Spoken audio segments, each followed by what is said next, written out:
epal na boyfriend nila Cam. Dahilan nga ba ng pagkakalulong sa kasino? Kim, idinaan sa legal ang lahat.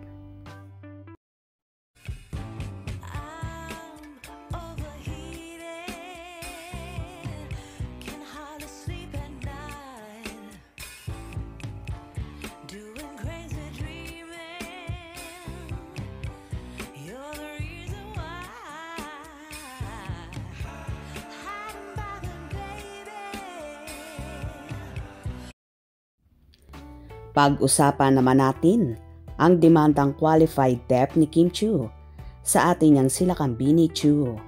Marami ang nagsabing tila in-advise si Kim ng kung sino mang nakapaligid dito dahil baka sa huli ay mag-boomerang din sa aktres ang kanyang ginawa.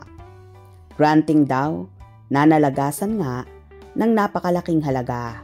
Daang milyones man yan o magkano pa man. Si Kim sa kanyang mga negosyo kaya't may mga suppliers at employees silang na-compromise. Yung kalad ka rin pa raw ng actress sa legal at publiko ang issue ay isang malaking pagkakamali. Ano pang silbi ng mga tunay na kadugo?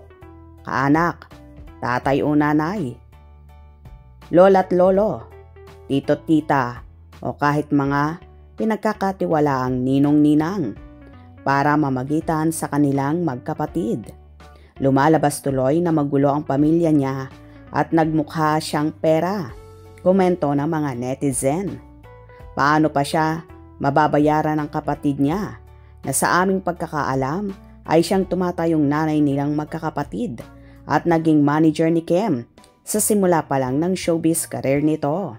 Anong end goal niya? Ipakulong ang kapatid? Hirit pa nila. Mahirap magbigay ng judgment sa usapin, kaya siguro idinulog na ni Kim sa legal ang issue. Pero gaya ng opinyon ng lahat, mukhang kahit saan natin tingnan ay lalatay kay Kim ang ilang negative items nito. Tiyak na may epekto yan sa karir niya.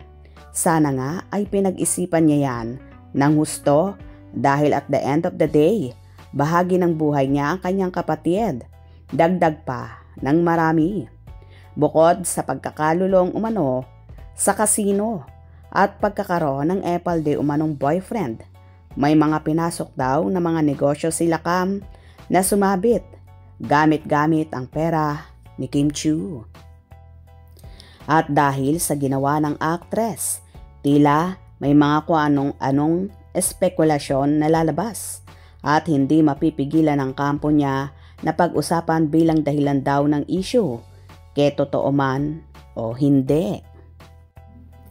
Tila isa nga sa malaking impluensya kay Ate Lakam ang sinasabing boyfriend nito kung bakit nalulong ito sa pagkakasino na naging dahilan ng daang milyones na paglustay ng pera ni Kim at ang kondong sinasabi na naibenta ng walang pahintulot ng actress.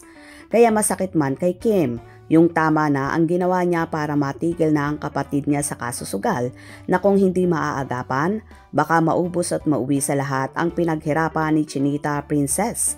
Sobrang sakit nito sa dalaga na sarili niyang kapatid ipapakulong niya.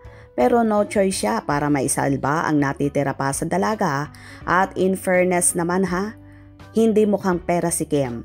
Pinoprotektahan niya lang ang mga pinaghirapan niya na dugot pawis ang puhunan niya. Kaya naman sa mga nang babash kay Kimi, tigilan niyo siya. Mabuti siyang tao at kapatid. Inabuso lang siya nila Cam kaya humantong sa ganito ang lahat. Gets niyo ba? Hope you enjoyed. Please subscribe for more info.